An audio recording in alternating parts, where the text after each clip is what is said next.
Parler de girl code alors que le mot boycott n'a rien à voir avec le mot boy, franchement les féministes aujourd'hui c'est n'importe quoi. Bravo, t'as voulu montrer que tu connaissais l'étymologie de boycott et tu viens de gagner un aller simple à Pic Milan.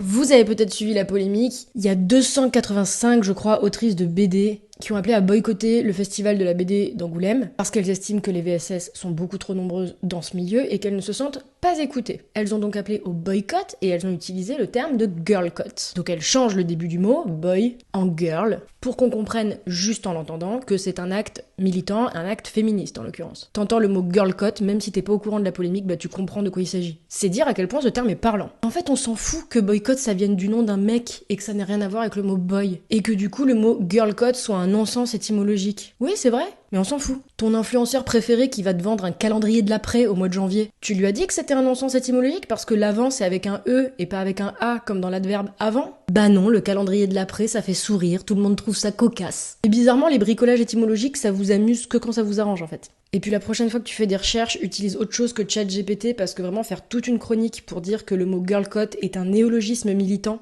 bah c'est soit de la mauvaise foi, soit de l'ignorance pure. Parce que le mot il date des années 1880, voilà.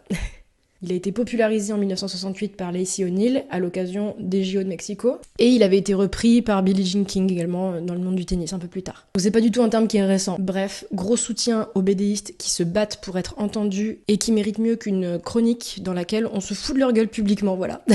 Ça me fait plaisir. Quand on est victime de VSS, c'est vrai que c'est exactement ce dont on a besoin. Et continuons de jouer avec les mots et de les utiliser comme des outils de lutte parce que, guess what, ils ont toujours servi à ça.